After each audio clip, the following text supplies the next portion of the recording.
lot of us are pretty hard-headed, so you tend to suffer a little bit longer. But then I had sort of a breakthrough of like this moment where it almost zapped me into a calm spot. So almost instantly going from this chaotic, anxiety-filled, like not knowing if I can make it another second, to just sitting here, peaceful, breeze on my cheek, and like physiologically down. I'm like, what happened?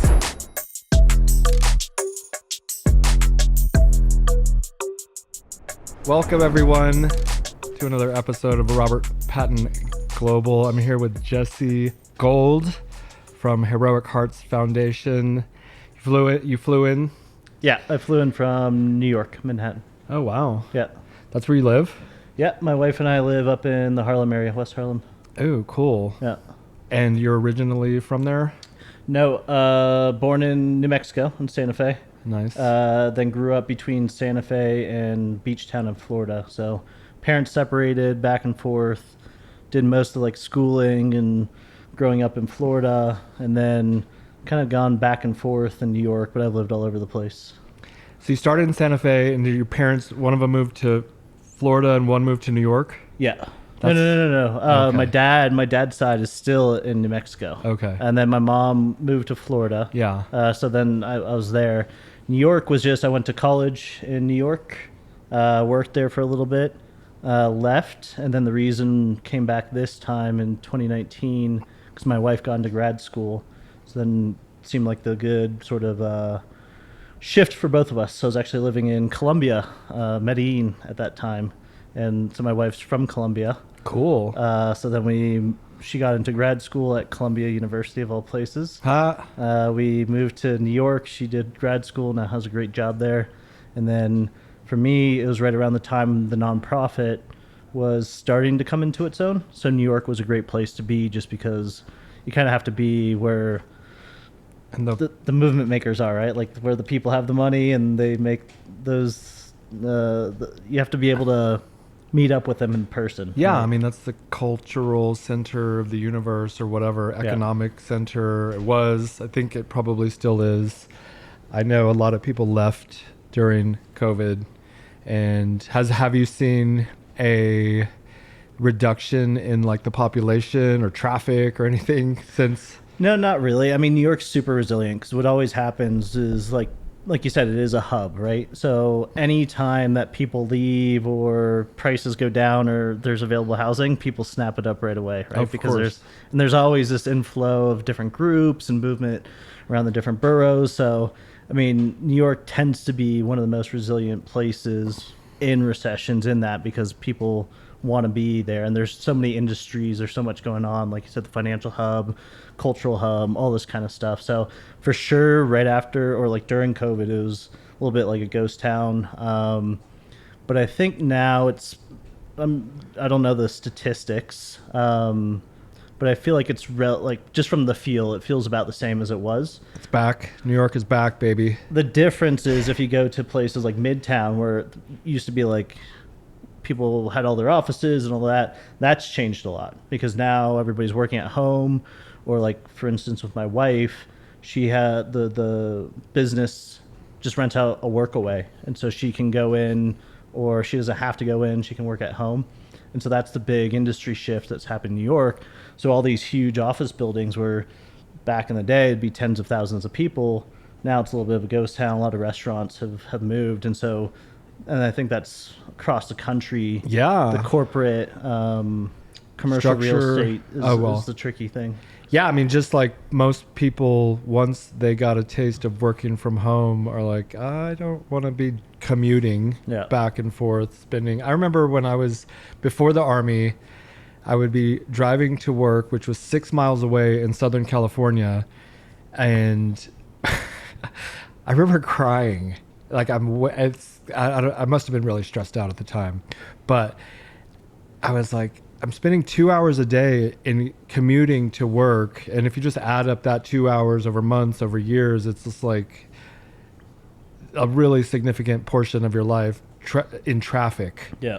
Funny thing about what you said earlier about your parents, it's not necessarily funny, but I grew up I was born in San Antonio, and then my parents got divorced, and one moved to California and one moved to Georgia, and I did that kind of like back and forth deal with.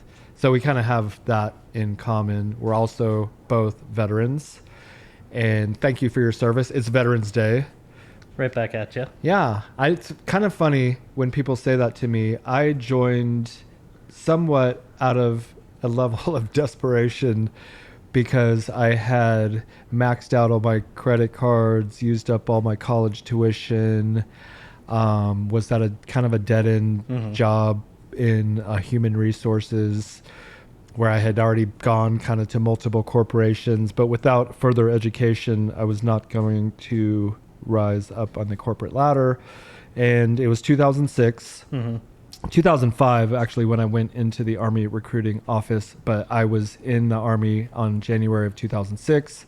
I was in Iraq by that June. So I went to basic, AIT, company, deployment, came back, went to air assault school, warrior leadership course, then went back to Iraq, then came back, and then I essentially I ended up getting out not too long after that. I re-signed in Iraq, and then got stationed in Colorado. And when I got to my new company, it was so weird not being with the people I went to basic training, AIT, deployment company. Like I'm in this division, basically all alone, not knowing anyone. Did you tell me about your Army kind of history? Yeah, so mine's a little bit unusual.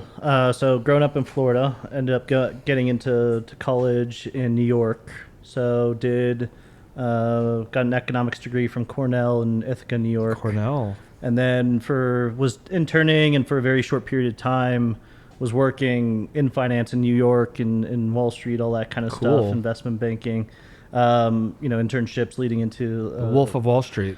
Yeah, I didn't get to those levels, but as I was telling your daughter, when I graduated, it was right around the 08-09 financial collapse. So it was a very interesting time because before then, it was sort of the heyday of Wall Street, somewhat, because everybody in undergrad was trying to go for those jobs, even if it was like an unrelated major. Everybody and their brother was trying to get that because after being in Goldman for a year, you'd get 6-figure bonuses and all these crazy stories of massive amounts of pay. And then it just all crashed down. And then people had internships lined up at Lehman or Bear Stearns, all of a sudden had nothing. And then their families who were working there all of a sudden didn't have a job. And so it's just this really crazy time in that market. But I was still kind of working in Wall Street area around that time. And it was just a really weird, surreal, somber time to be there because money wasn't moving. People didn't know what was going on. People were losing their jobs. It was pretty interesting.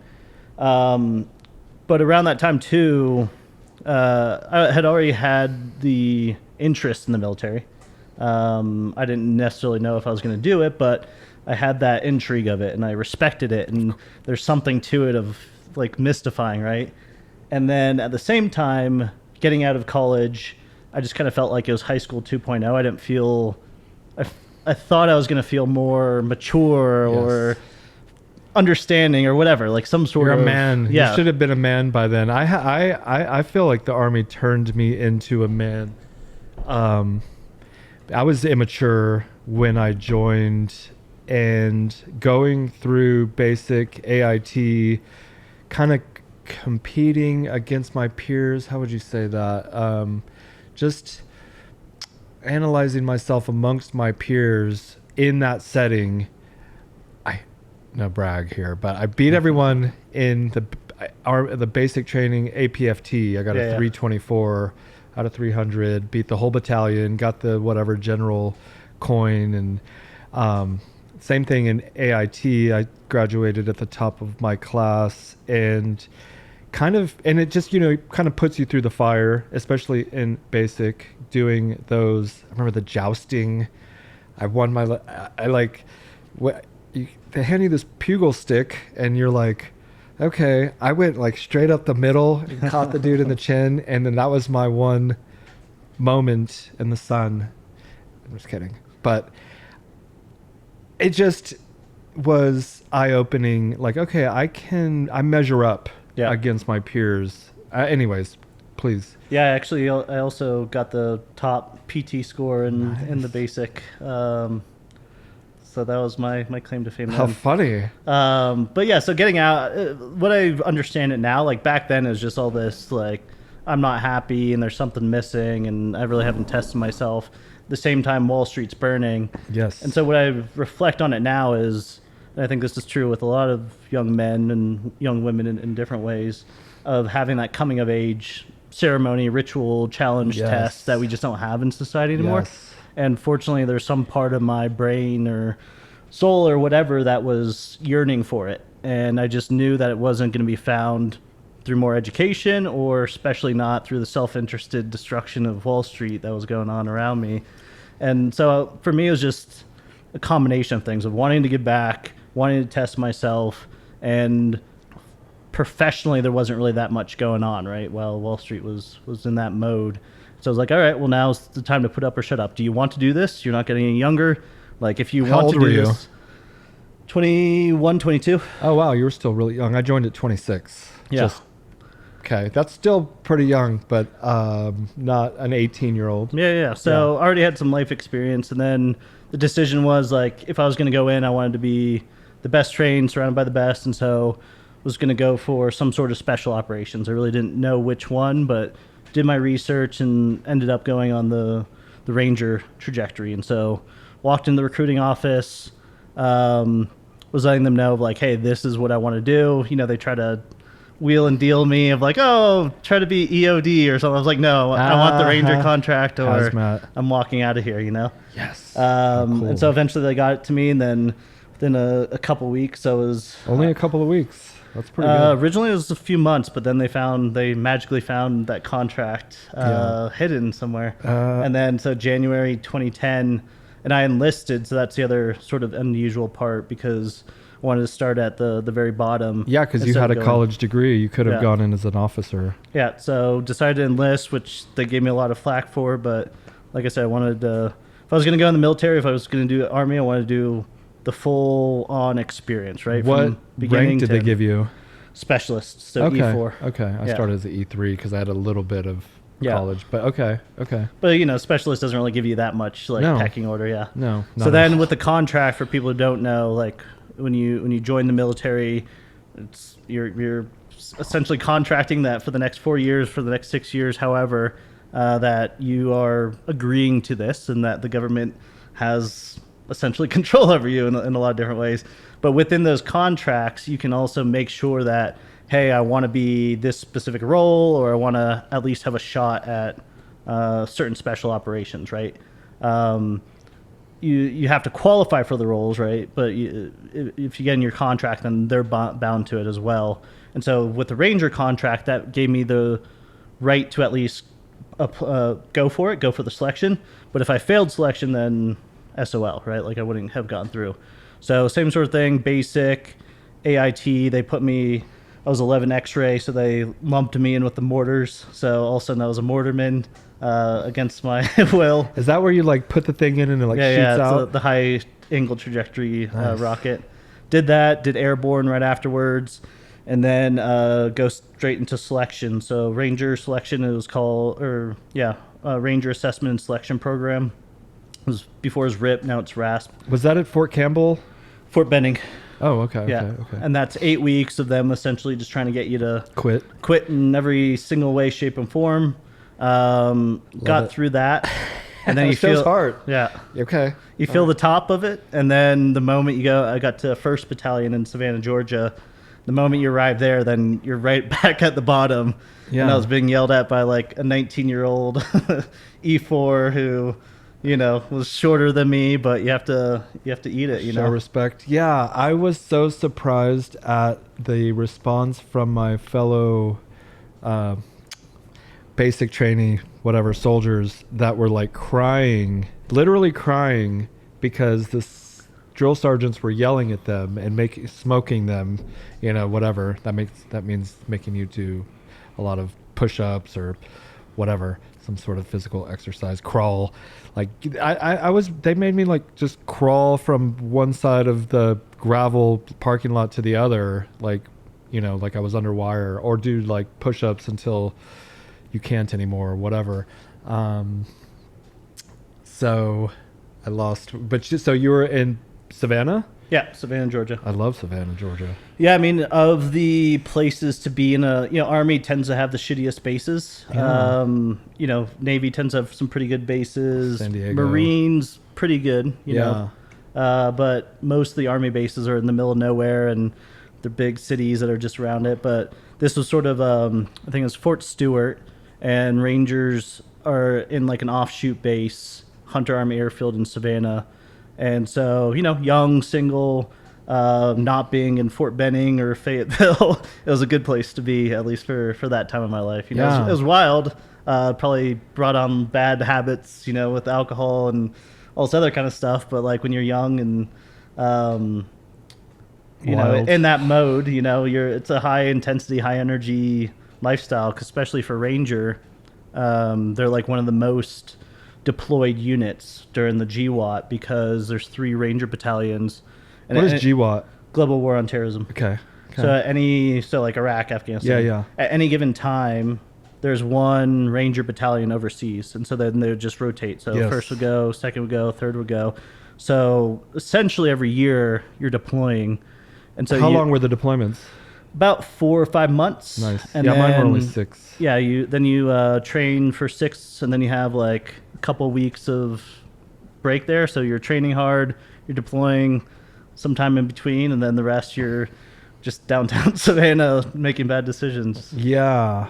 People don't understand that like in between deployments, you're training for the deployment. You're preparing to go back, the FTX, field training exercises, or you're in the field, or like in between my 2 deployments. Like I said, I went to Air Assault and WLC, and then I went to the board. I went back as a sergeant. So I finally made sergeant. Well, I made it pretty quick between my first and second deployment, and I went back as an NCOIC. That's where I came up with the idea for SHEATH. Did you know that?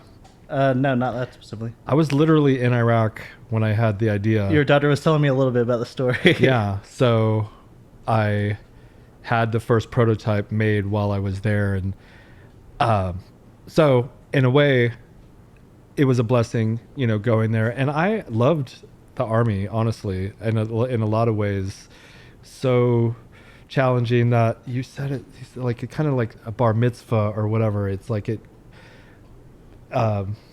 a coming of age, and to like that transition from boy into man or whatever. Young women, I think everyone potentially should have some form of that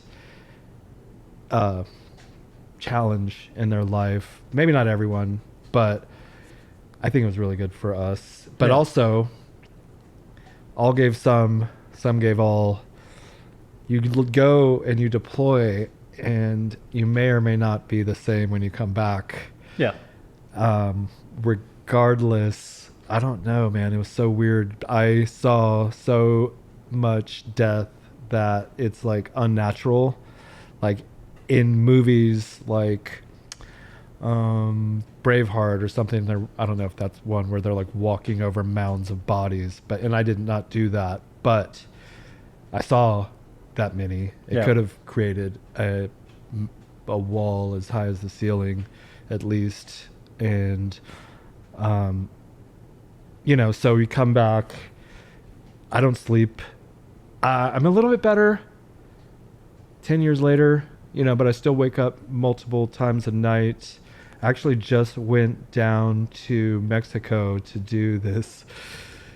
I don't know it's like a psychedelic. So we're going to like transition into this here.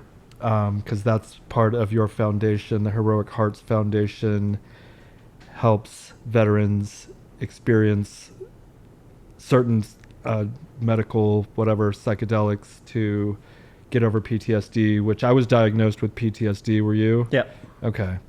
And so I went to. Have you done Iboga? Yeah. Whoa! All right, we have to talk about this. Where did you do it? Mexico, a place called the Mission Within. Okay. So I, the first one, post-military, got through, did multiple deployments, hit my own mental health walls, PTSD, some alcohol abuse, all that fun stuff. Yeah. And, the VA was just like Pills. 0 to 60, here's your pill. And for people who don't know, like, pills can be some of the medication can be very helpful. But for a lot of people, if you're diagnosed with PTSD, it just means like, hey, we don't have enough treatments for you. You're probably going to be on medication for the next 40, 50 years, the rest of your Notice life. how quickly I said pills? Yeah. That's weird. It's like, anyways, I know. And so I heard about these psychedelic retreats, never done psychedelics before, never smoked pot before. Only vice really was alcohol at that point, but was just like, all right, well, the professionals don't seem to know what the hell they're doing, so let me try some unconventional treatments, right? Unconventional trauma, unconventional treatments, why not? And then the thing that appealed to me was it wasn't, I went to ayahuasca in Peru, and it had this sort of ceremony, this tradition, this thing that dated back thousands of years. It wasn't just getting high. There was a lot more to it, right? And these wouldn't be lasting tribes if they're just getting high all the day. So I went to ayahuasca, had the profound impacts, and I can go into that. But that's what started Heroic Hearts. I've later done Iboga because a lot of veterans have found that as well to be effective. And so what we do now is if we recommend anything, myself or somebody on my team will try it out first, just so we can better speak to it, so we can vet the different locations. And so when I did Iboga, it was a couple of years after my initial journey, and it was kind of more in the like, all right, let's see what this one has. And it just beat the shit out of me for about 10 hours. Yeah, it was so brutal. I hated it. I did not like it at all. I also did ayahuasca a few years ago, which also when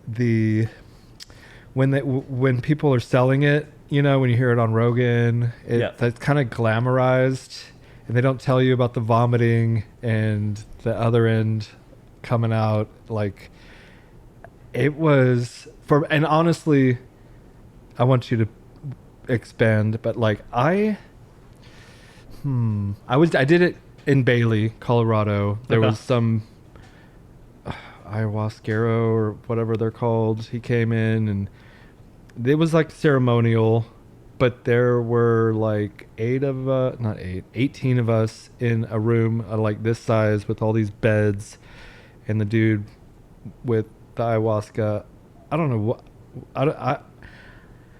all I did was purge. Yeah. Like, there was no tripping. It was not as cool as it's made out to be on podcasts. And same thing with the Iboga. It was brutal and sucked so bad. All of the worst thoughts, insecurities, anxieties, memories that you have ever had, they're all going to come up. At least that's what happened for me. And it doesn't stop for you said 10 hours. For me, I felt like it was a couple of days. Mm-hmm. And then I did it again, and I was like, I'm not doing it again. But I was like, then I did it again. But the positive, I will say this, is that I think it processed a lot of that trauma,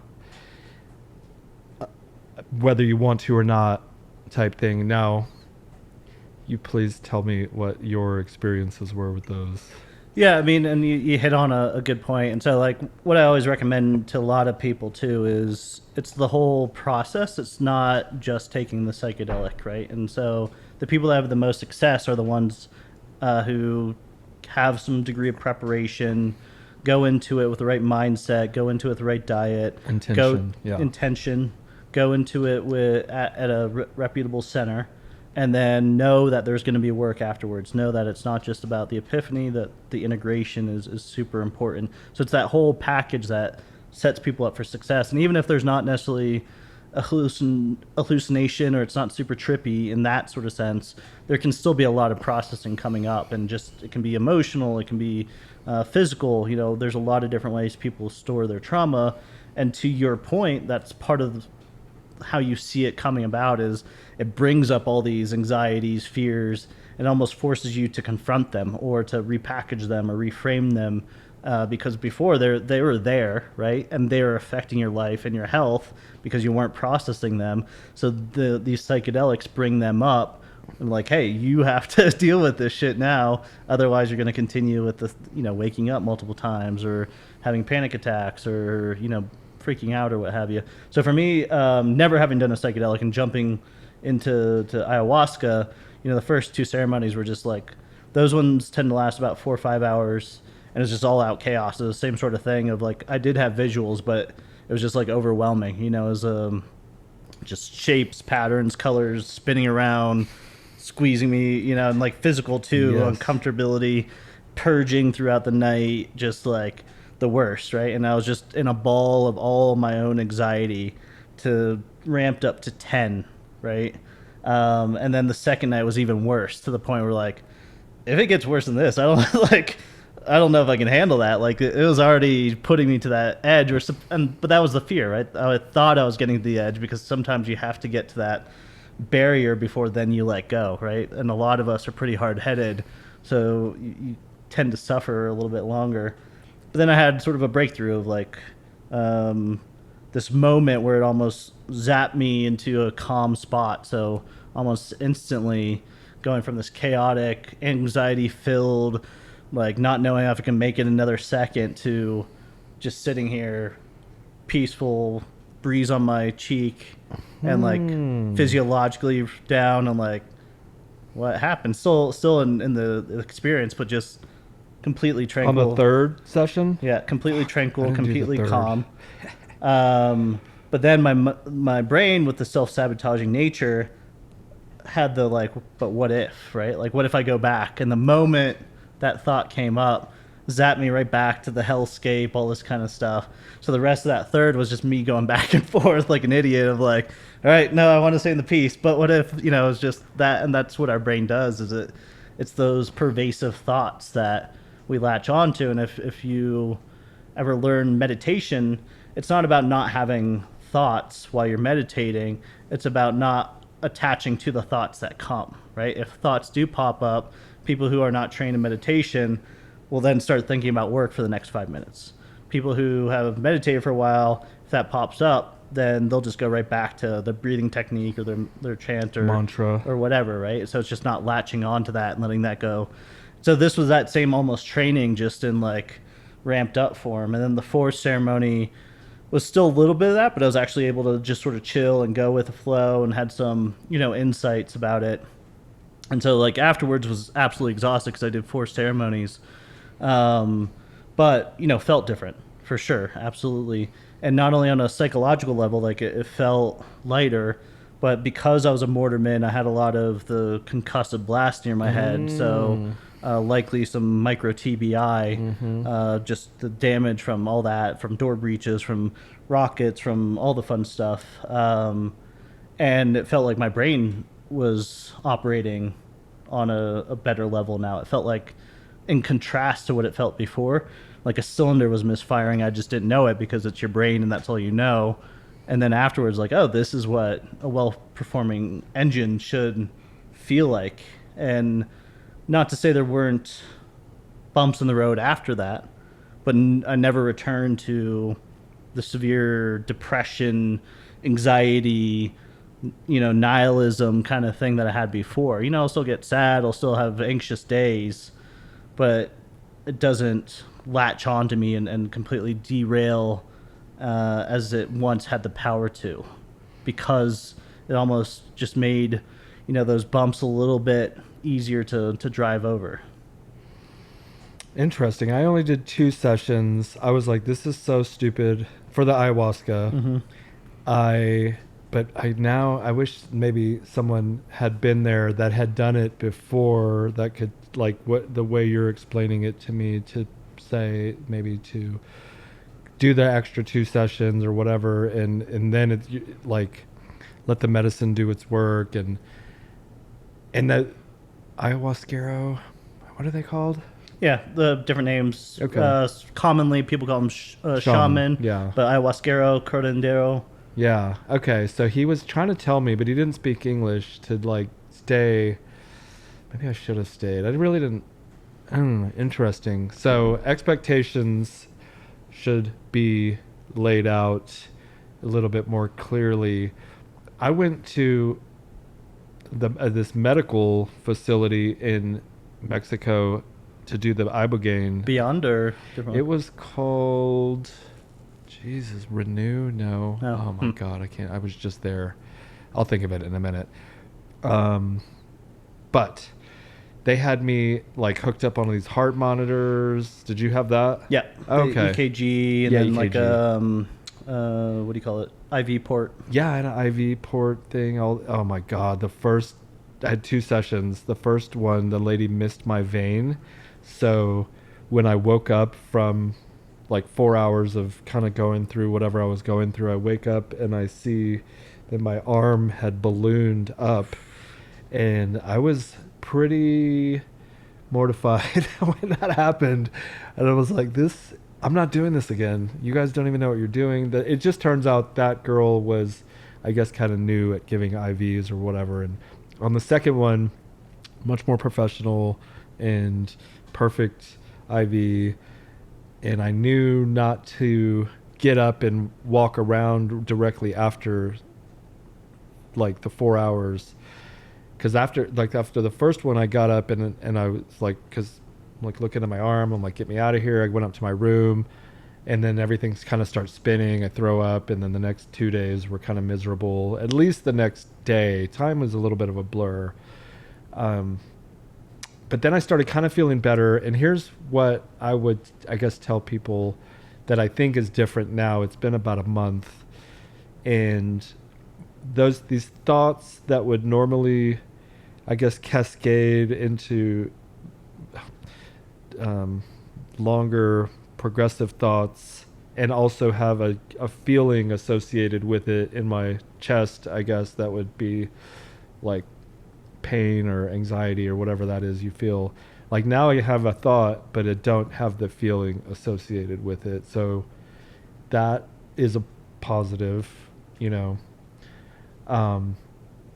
But so when you went to do the Ibogaine, you were kind of doing it not necessarily because you were still dealing with all this trauma, but so that you could kind of tell people what to expect, or what?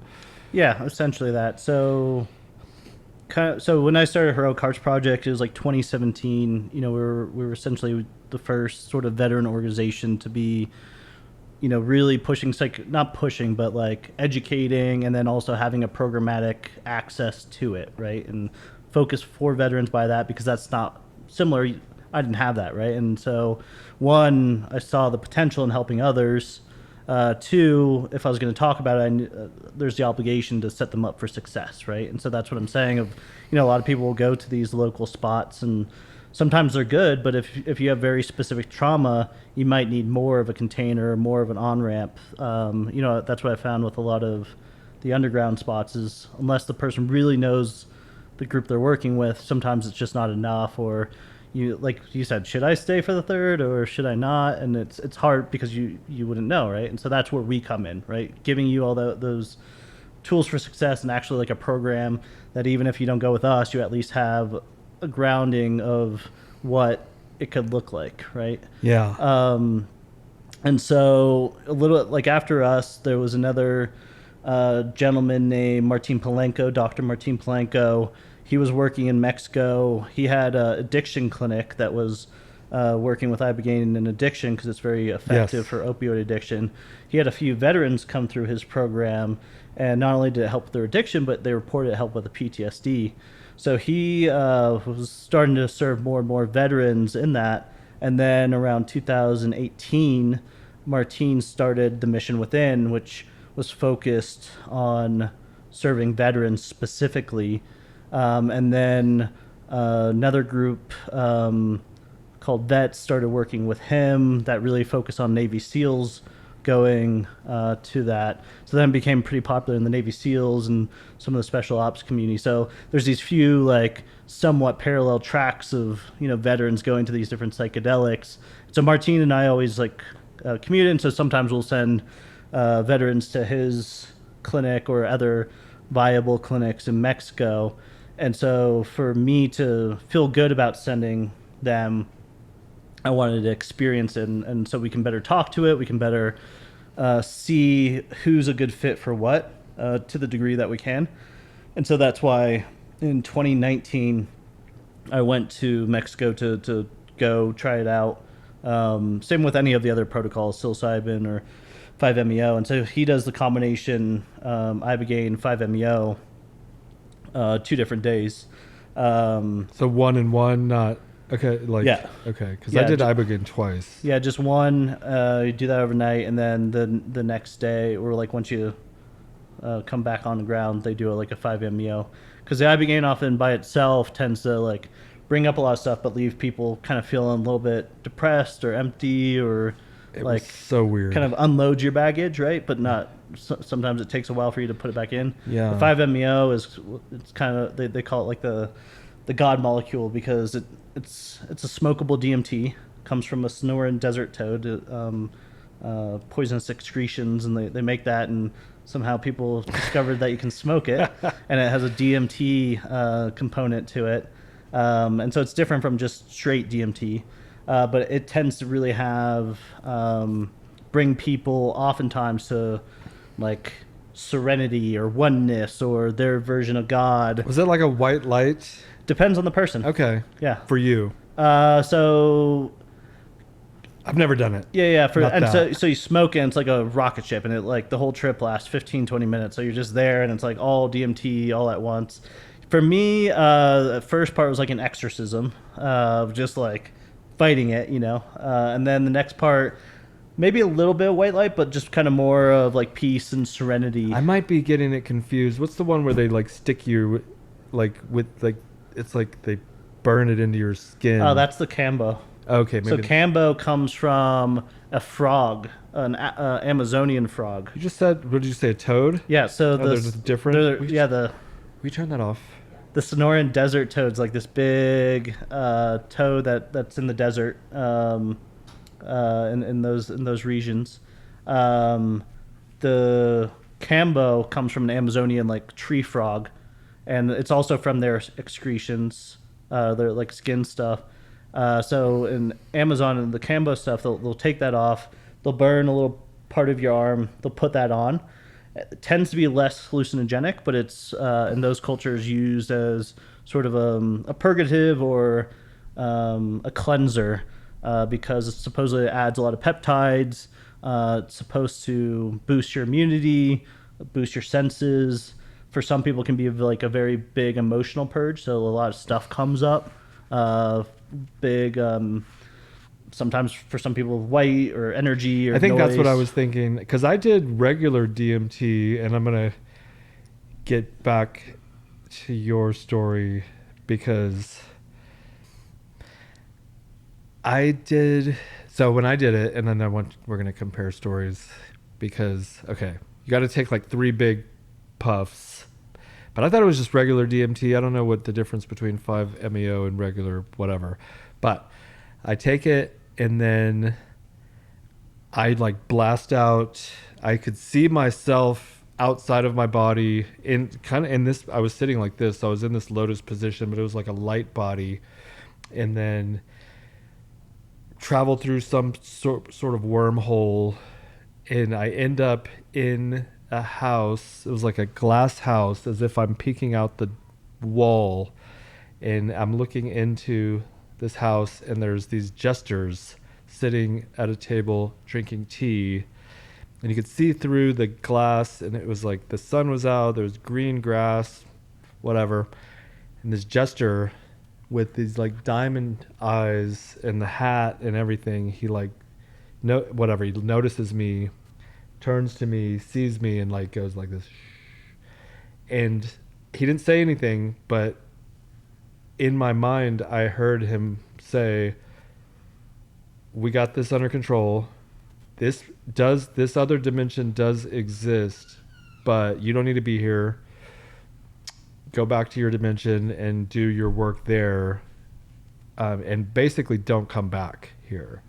So I've never been back, but it showed me at least in my, I don't know if these things are real or in your imagination, but that consciousness existed outside of the body. Now, how did yours go? For which one? For the 5-MeO? Yeah. So for the 5-MeO, yeah, I mean, mine, I've done it a couple times, but I always, even to this day, my body tends to still fight against it, like the initial. Like I tend to be very sensitive, so it all comes on super strong and super quick, even like mushrooms, and it like takes me a while. So especially with the 5-MeO, which is like a blast. So first part was just sort of like an exorcism, I think, from the outside, you know, where I was probably just like making all sorts of noises and stuff like that and gagging, and then broke through. And then it was just sort of, I don't know, just kind of in space, maybe a light, I can't really remember, but just sort of peace and serenity and oneness. So yeah, it was nice. I tend to get more from the longer journeys. Like it's a good feeling and it's a good sort of conclusion. But for me, I get more benefit generally from like a longer like ayahuasca, where then you're processing through stuff, you have time to do it. But you know, they're all different tools and they can act in different ways. So for people listening, you know, a lot of this might sound of like, oh, you're just getting high and doing this. But really, so for instance, it might seem like it's almost like these enhanced dreams, right? Like where you have some crazy wazoo dreams, and not everything in the dream is based on reality or that, but oftentimes they represent, they're like stories of our emotions or of our traumas. So the same thing if you're like super anxious, you go to bed, you have one of those anxiety dreams where you're trying to complete the task and you never can, and you're just like rolling around and you're like, oh, I just got to fix this machine, and you can't do it because you're anxious. You know, there's no whatever you're doing. It's just a manifestation of that, and it's when your brain is processing. So the same thing of like a longer thing with ayahuasca where it might be metaphorical. You might see leopards or aliens or this or that, or they're cleaning you. But oftentimes it's representative of something else, or sometimes it's just distraction, right? And then there's other stuff with your brain, but it is sort of the shock to the brain. So on one side, it does help people reframe things. Like some people go to the past and look at it in different perspectives. So it does help them file it in a more appropriate cabinet in their brain. On other sides, it just helps them bring and face those emotions in different ways that might still be challenging, but not as much as the initial traumatizing. So there's a lot of different ways that it's working. And the 5-MeO, even though it's a blast, because it puts people into these serene spots, it actually gives them this time to sort of reset and understand that peace is possible, that they can get to that mode. And beyond those initial feelings, there is the physiological benefits that we're seeing where these psychedelics are showing in research to possibly increase brain plasticity, neurogenesis, of creating new neurons. It almost they almost look like disruptors of the system, right? Like you have an Etch-a-Sketch and you shake it up, so you had that one print on there, but you shake it up, so then that allows your brain to form new images, right? And so maybe the other ones you're stuck in a very negative or traumatic or pathway. This sort of smooths it out. They call it default mode network and smooths it out. What's it called? Default mode network. Okay. So that's like you're getting stuck in these trenches of behaviors. Yes. So this not only creates new connections among the brain's neurons, but then it also can disrupt other more entrenched ones. So bad habits will be easier to change afterwards and give you more brain connectivity to create new patterns. But you have to do that, right? If you just go home and you crack open the beer and just go right back to your old pattern, you're gonna reset the old patterns. But if you go back home, you utilize that new sort of landscape, that new sort of canvas, and you draw a better picture, or you make new connections, then those are going to be the things that are going to set. And so that's how these are sort of working. And then the trip itself, and people will disagree with this, but the trip itself is almost, for some people, it's just a crazy experience. But for others, it's just this new landscape or dimension for them to process emotions, traumas in a way that's not necessarily logically.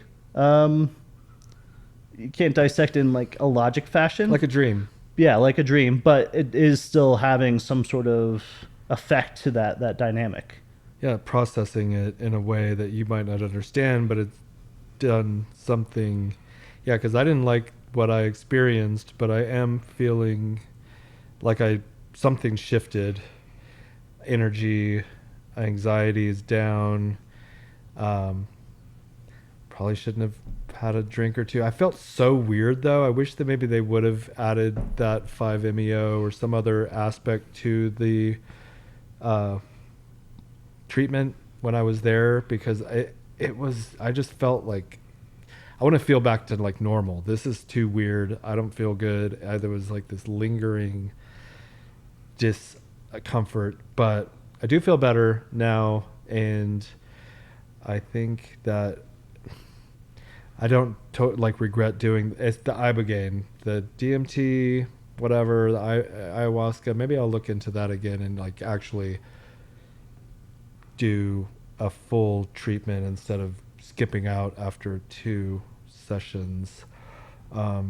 So tell me more about how how Heroic Hearts Foundation helps veterans and the whole foundation, like kind of what you're doing now. So essentially, we've been in operation for about 8 years now. We've served over 1,200 veterans, and we also have family support. So we work with spouses as well, and have worked with hundreds of spouses.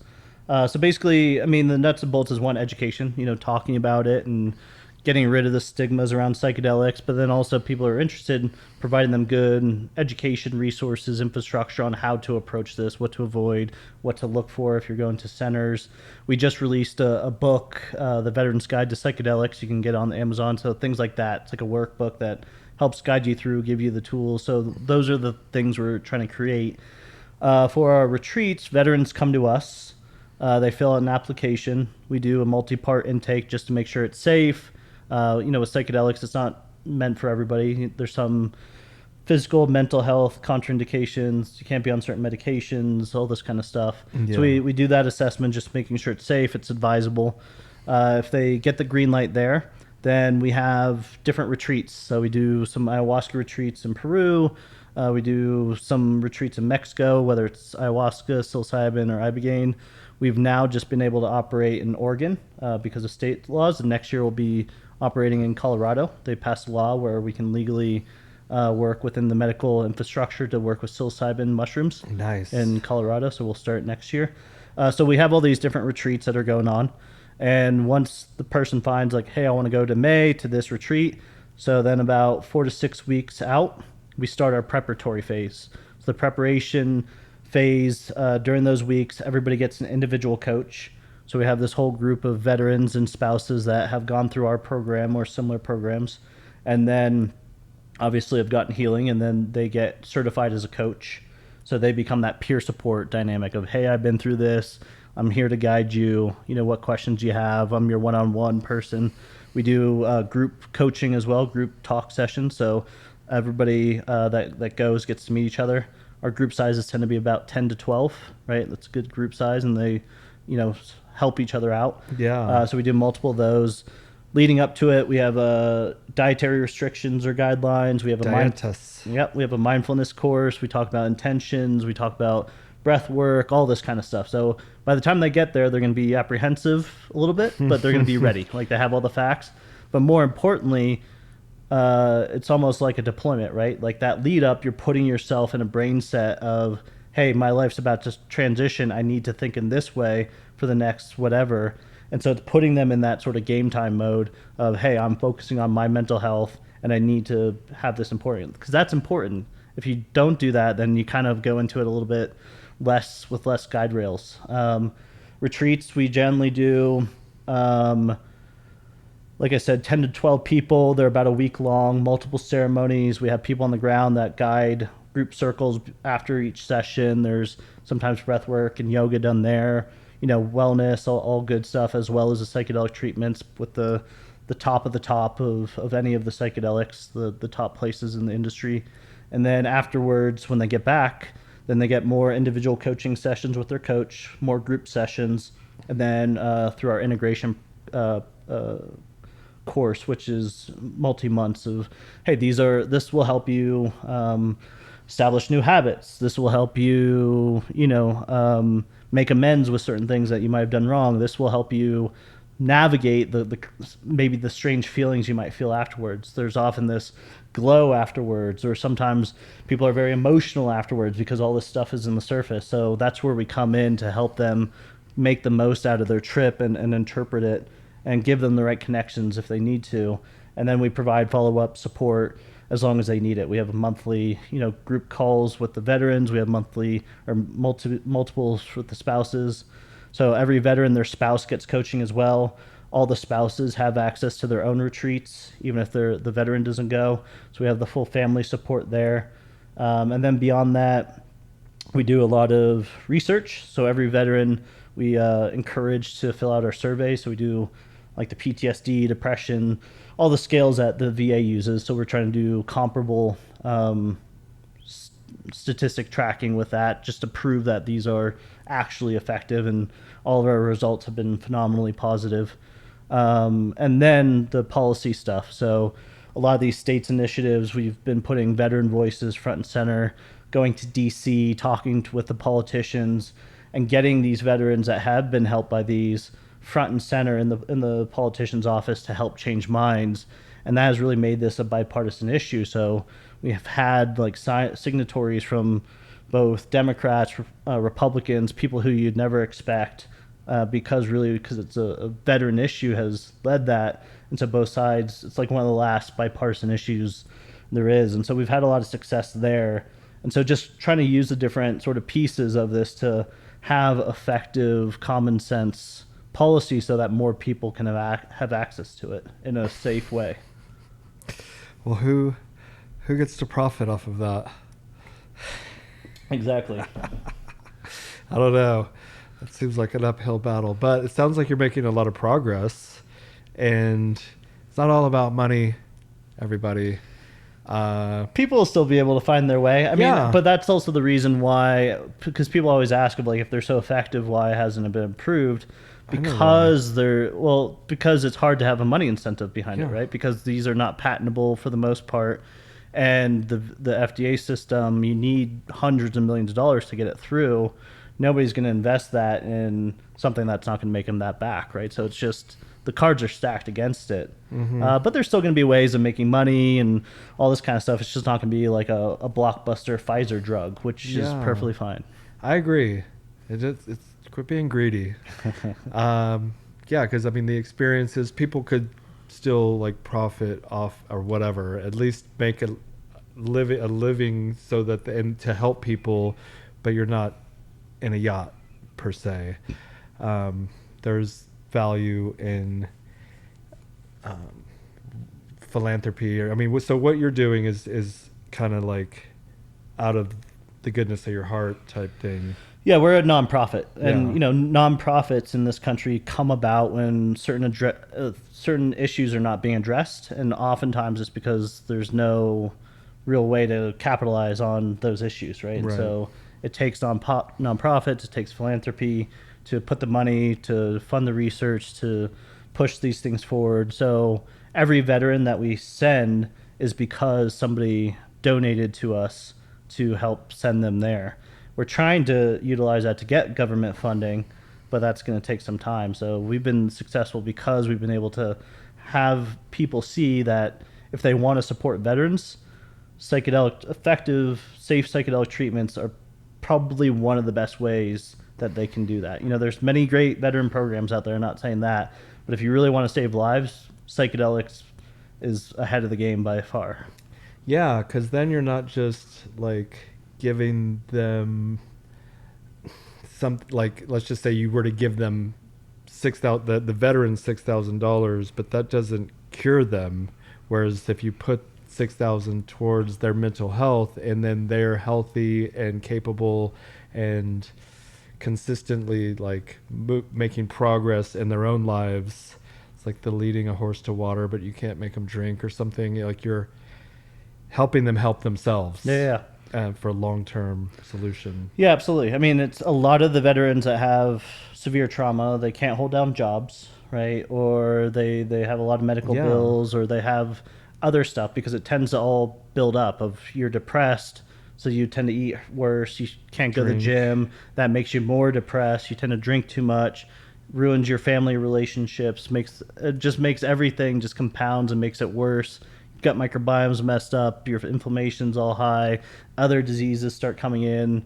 You know, a lot of us have pretty broken bodies, so it just all comes down to that. But on the other, if you relieve the trauma and give them some other boosts, maybe they can get that job back. So then maybe they can slowly but surely get to a better financial situation, which will then help their mental health state. Maybe then they can Build have some confidence. a loving relationship with their kids, with their family, so then they can have that support back at them, where before they would just throw off. So it's this whole, you know, holistic tends to have a lot of baggage, but it is like a whole body, whole mind kind of dynamic that you have to consider. It's not just, hey, I have PTSD. There's a lot more going on there. And in comparison, our current like medicated model, you get an SSRI, you're going to have to take that every day, every couple of days. You're going to have to get refills of those prescriptions every year, because, and generally that leads to more medication because of side effects. And then more often than not, you're not weaning down on the dose. You have to take stronger and stronger doses, or new medicines, or medicines on top of that, right? And you're doing this nearly every day, and it's affecting your mental health state, your other stuff. Versus, even if you do go back to a psychedelic ceremony, you know, maybe it's one a year, or maybe it's one every couple of years, and you just do that for a couple of days, and then that lasts you for year, 2 years, like, which is preferred. Yeah. And at the same time, we're showing that psilocybin and ayahuasca is actually, in reasonable doses, like not doing it every day, is actually potentially beneficial to the brain, the physiological side, your physical body as well. There's showing to be all sorts of other benefits that at first we thought it was just like rotting your brain, you know, during the war on drugs. So, I mean, which model would you choose? Like $6,000 to get them to effective treatment, even if they go every couple of years, or putting this person on medication for the next 50 years, right? It's pretty common sense once you get past the stigma around the word that it's a psychedelic. Yes, right. And that's all propaganda perpetrated by the pharmaceutical industry and the media, and they're trying to bring us down, but we're going to rise up against the power as a people. We're just trying to, you know, help ourselves to make the world a better place, and we don't want to be reliant on a pill bottle for the rest of our lives. And we all know what's going on. Come on. Now I know we're running like kind of, I don't know what time is it really, because I do have a couple more questions if you're okay. Yeah, for sure. It's 3:20. How are you doing, Jesse? Good. Okay, so okay, so maybe like 10 more minutes or so, Cool. because you brought up psilocybin, which I'm a fan of,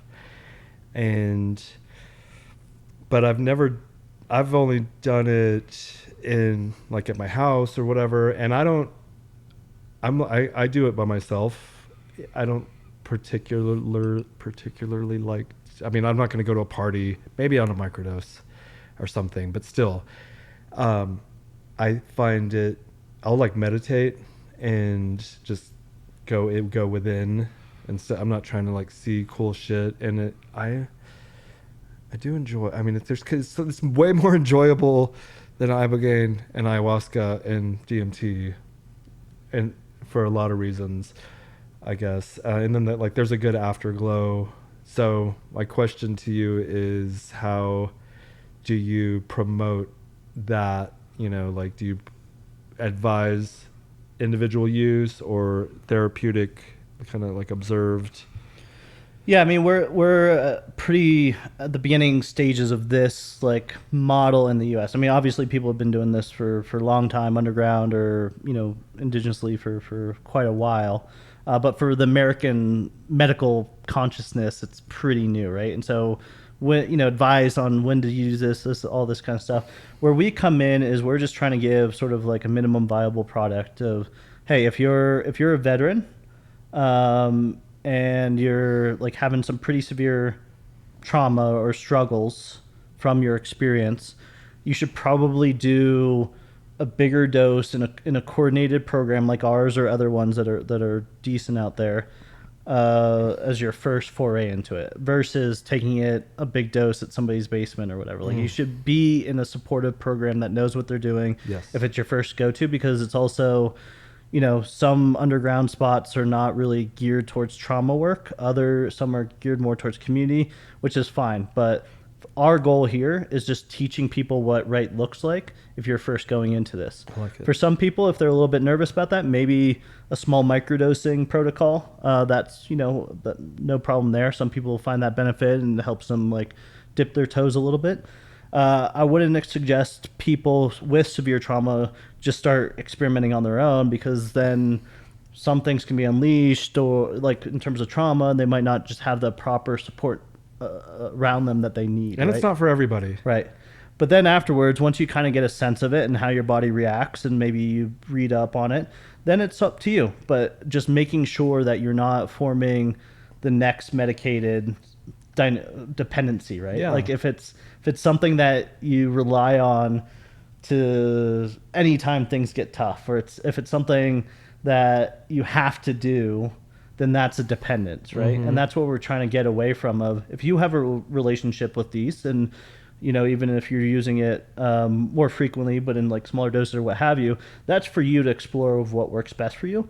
But always check in to make sure that you're not dependent on it, because dependence is where you get into trouble. Yeah. And so even with these big journeys, you see this with ayahuasca retreats, like people go back like every month, right? And to each their own, I'm not there to judge, but if they're not actually integrating what they're doing, if they're not changing their life, then that's a dependence. That's not utilizing these tools to their maximum efficacy.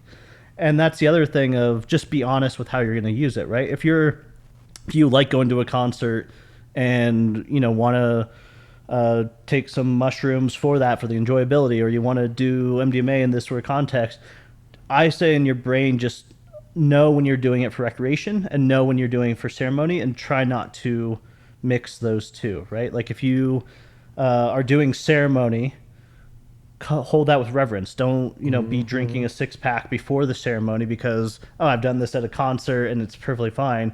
Make sure you're making those distinctions, because that's also, you're going to get more effect out of that. But in my opinion, if you recreationally or whatever, just know how you're approaching it and be honest with yourself about that, and then take breaks if you use things regularly, so if you're needing it much more. It's always funny leading up to our retreats, because we have a pretty strict diet, and so it's like cut down on caffeine, cut down on alcohol, cannabis, all this kind of stuff, right? Because you don't want competing chemicals. And people don't realize how dependent they are on these chemicals until they actually have to cut back on it. We always tell ourselves, oh yeah, I can cut back anytime, I can stop. But when they actually have to do it, they realize how dependent they are on caffeine or how dependent they are on cannabis. And so, the psychedelics don't necessarily have an addiction dynamic, but as with most things, they can become habitual, and we can get dependence on that. Wow. Okay. Yes. It's very serious. When we're in college, you take acid and whatever, go to a concert or something, but there's so much more value, like on a spiritual, psychological, mental level, doing it with intention, and like you can open your mind to the universe as opposed to just rocking out or whatever. It's like these things are powerful and valuable. They're here for a reason, and I don't think it's to go to a concert, but to each his own. Do your thing. Thank you for that answer. That's great. 2 more. Now I have another one. But so how can people help the Heroic Hearts Foundation? So we are a 501c3 nonprofit. So we rely completely on donations and generous gifts. Like, SHEATH, that's why we're here. You guys have been committed to help. So we're going to be releasing a pair in 2025, and a portion of the proceeds, I would say somewhere about 25% of 50 in there, is going to go towards your foundation. It's going to help some veterans get some help, but that's I guess they can reach out to your foundation then. Yeah, so go on our website, heroicheartsproject.org, or we have social media, all at Heroic Hearts, Instagram, Twitter. I've been saying Heroic Hearts Foundation. Yeah. That's not right. I mean, I'm sure you'll be able to find it. Yeah, Heroic Hearts Project. And yeah, so all donations, it's to help our work that we do, and we have very good. You can check out our financials. We have very low admin, so the money is going directly to this cause of helping veterans, helping veteran spouses. So you can donate on our website, or if there's other ways that you can support. If you know people that can support, you never know the degree of connection of like, hey, check this out. They could really use your help. And so costs for us about $6,000 each veteran, but that really saves their life. There's so many veterans.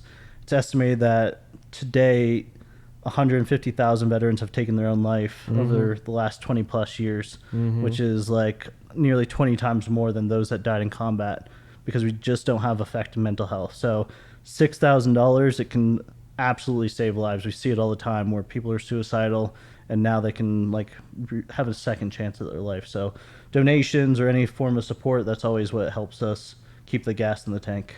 I love that. I just had an epiphany. We're releasing this iceberg pair on December 1st, and when we released it last year, it was for men's mental health awareness. We were donating to Movember and Into the Dark Blue and a couple just the production itself. This guy went to Greenland. He didn't even know how to swim per se, and he definitely didn't know how to free dive in sub-freezing water, but we did this whole campaign. It was like 50 grand. He finds an iceberg, jumps into freezing water. He just jumps off an iceberg, okay? Swims to the bottom, free dives, holds the iceberg like as if he's holding the weight of the world on his shoulders.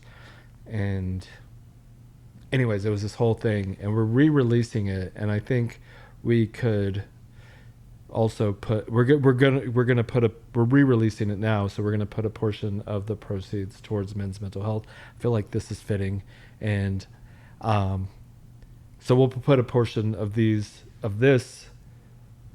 iceberg pair towards Heroic Hearts Project, and so that's cool. I just thought of that. Yeah. Thank you. And lastly, Heroic Hearts Project. Make sure you go there. Donate $1 or 10 or 5 or something. 100, 5,000. But now this is more selfish. So I saw you wearing like a ketamine shirt. Mm-hmm. And so what is the affiliation or the therapy, or tell me a little bit about that. So ketamine's another one, Schedule 3, as opposed to Schedule 1 of the other substances. So because ketamine was used, it's approved as like anesthetic and all this, but it does have mental health benefits, right? Mm-hmm. So chemically, for a lot of people, I think over 70%, if you get ketamine infusion or injection, it can really help almost immediately with depression or suicidal thoughts. I could attest to that. Yeah. Yeah. The problem is with the chemical side, it tends to only last so many weeks, so many months, and then other stuff comes back. There's something called ketamine-assisted psychotherapy. So essentially, you work with a therapist that knows what they're doing with the substance. And if you go into ketamine if you go too much, then you're just going to zonk out and be in the K-hole. If you take a certain amount of dose, it can be somewhat psychedelic. They have music around it. You'll see some stuff, and things can come up similar to like a hallucinogen. And so some therapists will work with you, have the conversation, know what you're doing, know what you're going through, and then have you go through this. So not only are you getting that chemical benefit of feeling good, but then you can help get you past your sober state to process some of this stuff, and then sort of augment their normal therapy. So, I'm a fan. Again, it's another tool in the shed. Yeah. Ketamine's a little Wild West out there. So there's a lot of infusion clinics. Some are good. Some are just out to get your money. So if they just kind of give you like, hey, buy this many, and there's no integration or other support, and they just sign you up for 6, 8, 10, then be weary. There's a lot of stuff going on, So it can be very effective, but just do your due diligence on what you're getting into. Okay, yeah. I went to this magnetic. What was that magnetic thing I was doing? I forget. They were like shooting this magnet into my brain. Transcranial magnetic stimulation. Thank probably. you. Yeah, I found that quite effective. But there was a ketamine clinic in the same office, and I never did that. But transcranial magnetic stimulation. TMS. Yeah, it was so weird. And it seems kooky or whatever because it's like a bird pecking at your head or something, the way it feels. But I did it for like 6 months, and then I did it again for however long, and I found like that was actually quite helpful. So there's all these tools out there for mental health, and like they can come to your website to get more information and so they're not just like, it's like the Wild West. You guys are actually focusing on the research and data and providing assisted therapy instead of just like, Yep. you don't want to just take it at your house. Yeah, and community afterwards and Yeah, stuff. And yeah. I'm the first to say psychedelics is not for everybody, and Yes. I'd never push somebody to go if Absolutely. that they weren't there yet. And Yeah. I encourage people not to push them. If Yeah, they're ready, then that's they'll gross. come. But we need more tools. More tools, the better. Yeah, I mean, like I hate a drug pusher on any Yeah. whether it's crack or whatever. Just like, chill, dude. Like, that's not cool. But spreading information about the benefits. Is your life better because of this, or is it worse? Yep. You know, and can you, like, if you're drinking or taking these pills, I heard this recently and I thought it was quite fascinating. That's a litmus test. If you can ask yourself, is my life better now? And probably if you're smoking crack, probably not. Whatever. But maybe this ayahuasca or whatever, and you have testimonials, I presume, and Yep. people like that have done it, and so I'm a fan of spreading awareness for sure, and I'm a proponent of these agents to help with mental health, but also, like, I don't know, you just don't want to, like, you can't push it on people because they might have a pre-existing psychotic kind of like whatever disposition. And these are hard experiences. So that's why, like, for us, like, you have to be ready to go through it, because if you're going under the pressure from somebody else, if it starts getting tough, then those people hightail it out, and then they're gonna be like half open, and it's not great, right? Yeah. So people that come, just know, like, be ready for yourself.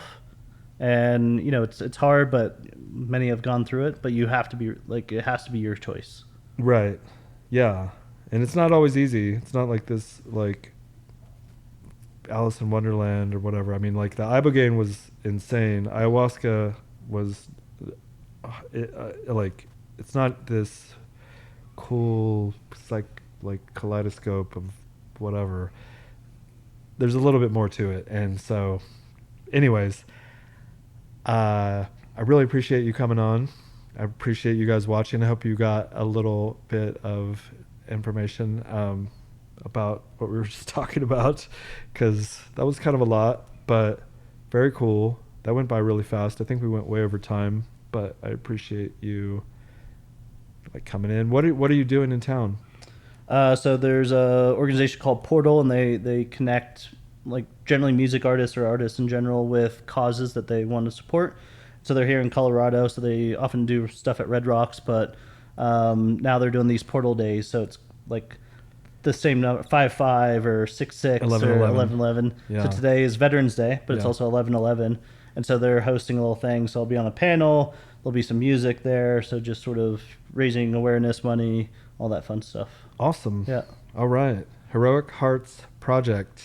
Go there now. Thank you, Mr. Gould. Thank you. Great. We'll be working together. So look out for a pair coming from Sheath in 2025.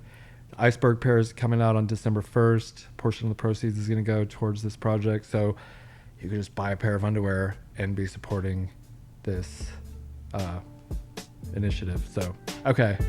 We're out. Peace. Thank you.